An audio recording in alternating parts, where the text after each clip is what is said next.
Guys, I will be explaining the vulnerability exploitation tools. So, vulnerability exploitation tools are software applications used to identify and exploit security vulnerabilities in a computer system, networks, and applications. And these tools are a core component of both malicious hacking and ethical hacking. So, what is Metasploit? So, essentially, it is a vulnerability exploiting app that, of course, checks the vulnerability of networks.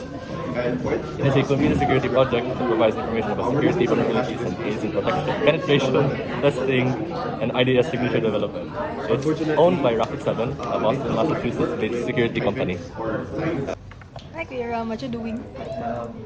Downloading vulnerability exploitation tool. So here's the process, guys. Auxiliary, your scanners and recon tools, they help you find the open doors before you try to break them down.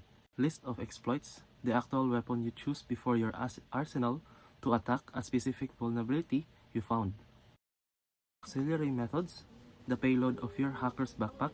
It contains the tools you'll use once you're inside. Encoders are disguised for that backpack.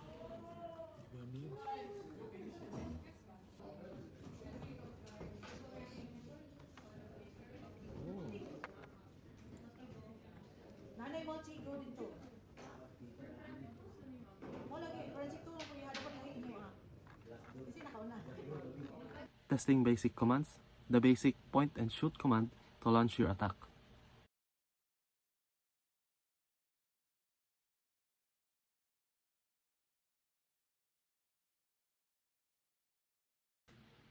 Testing DNS, using Metasploit scanner to create a map for the target's digital property, looking for weak spot to exploit later.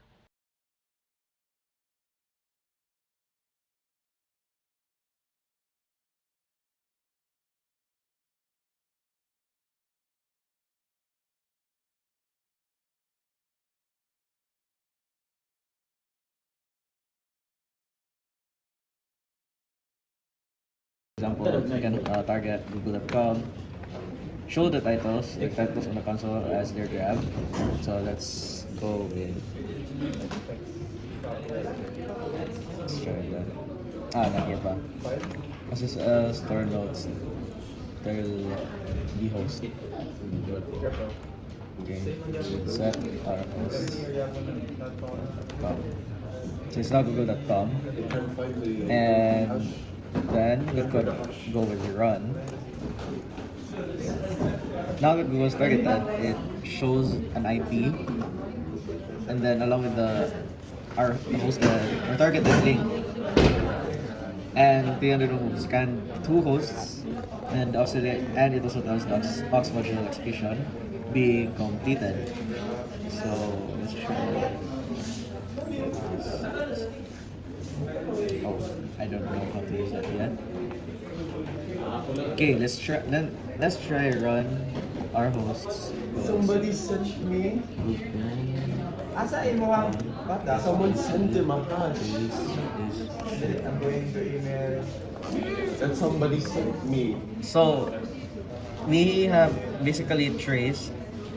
We try to use the HTTP trace functionality, and here it shows the details of google.com that they are specifically targeted, and it shows a lot of information.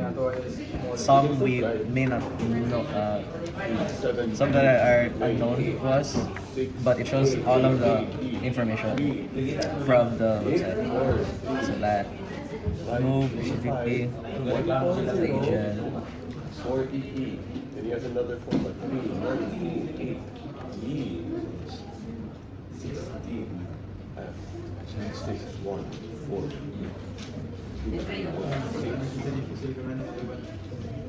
So that's what is that?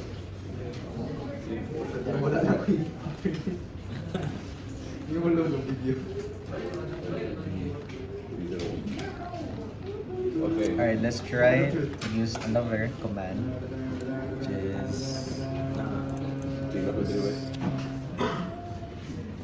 no, below the default thing. Nice,